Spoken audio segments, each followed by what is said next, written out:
আসসালামু আলাইকুম। আশা করি সবাই ভালো আছেন। আলহামদুলিল্লাহ আমরাও ভালো আছি। দেশ ও দেশের বাইরে থেকে যারা আমার ভিডিওটা দেখছেন তাদের জন্য দোয়া ও ভালোবাসা রইল। তো সকলের কাছে আমার একটাই অনুরোধ, লাইক দিয়ে ভিডিওটা দেখা শুরু করবেন আর ফুল ভিডিওটা দেখবেন, কমেন্ট করে চলে যাবেন না।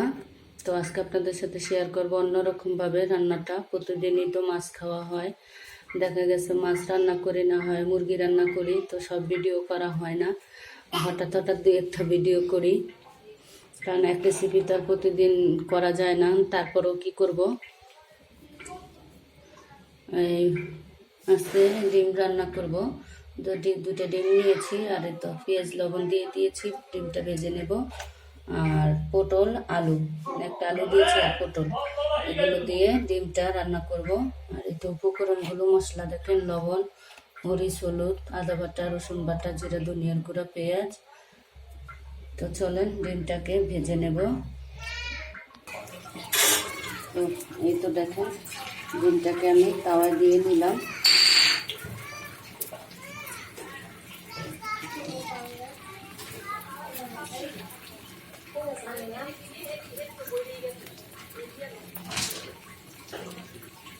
ডিম সিদ্ধ করে রান্নার এক টেস্ট, ভেজে রান্নার আরেকটা টেস্ট।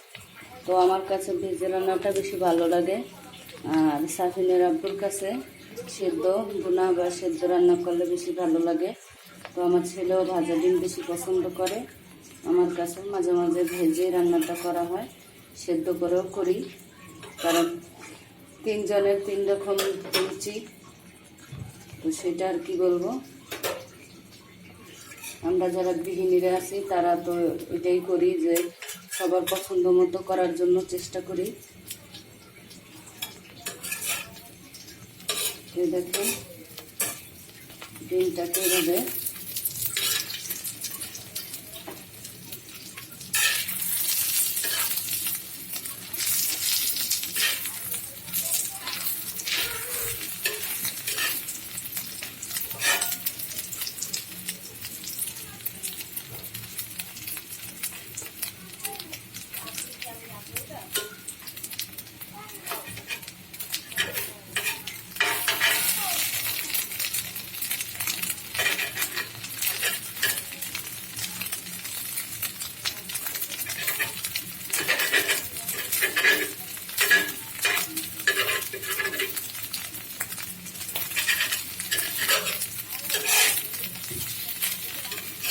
একটু ডিমটা ভাজা হয়ে গেল।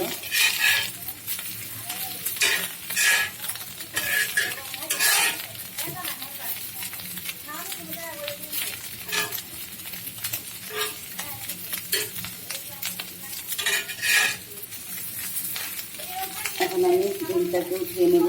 হয়তো ডিমগুলো উঠিয়ে নিয়েছি। এখন একটা কড়াই বসিয়ে তেল দিয়ে দিয়েছি, পেঁয়াজগুলো দিয়ে দিচ্ছি।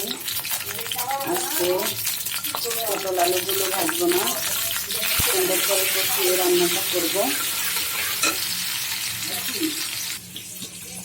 আর এই তো দেখেন সব মশলাগুলোতে আমি একটু পানি দিয়ে রেখে দেব।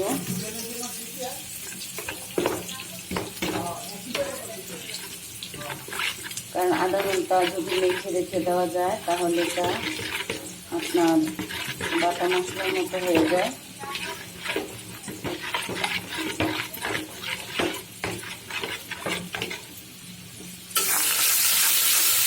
তো আধা ঘন্টা তো রাখতে পারলাম না, কিছুক্ষণ রাখবো এই আর কি। তো এই তো পেস্টটা হয়ে এসেছে, মশলাগুলো দিয়ে দিচ্ছি।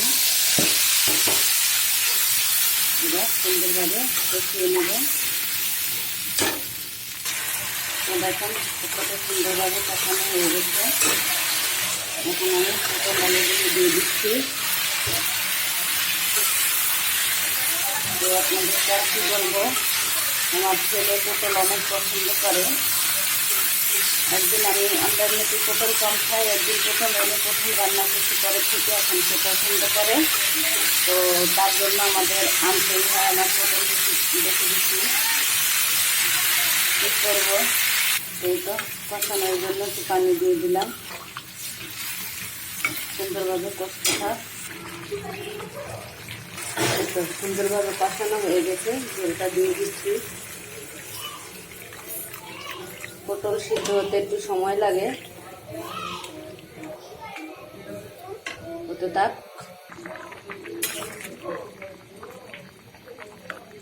আর একটু ঝোল টানবে, সব কিছু সিদ্ধ হয়ে গেছে, ঝোলটা টানুক।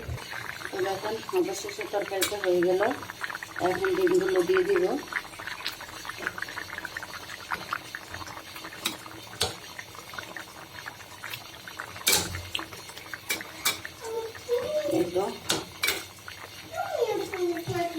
এখন সুন্দর করে বলক উঠিয়ে নামিয়ে ফেলবো।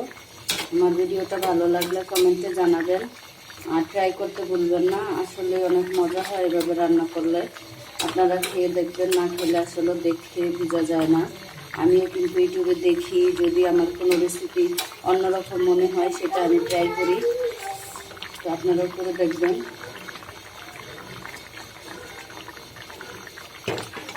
রান্নাটা হয়ে গেছে। আমার ভিডিওটা ভালো লাগলে আমার চ্যানেলটা সাবস্ক্রাইব করে আমার পাশে থেকে যাবেন। আপনাদের কাছে অনুরোধ, সবাই ফুল ভিডিও দেখবেন। ভিডিওটা শেষ করছি। আল্লাহ হাফেজ।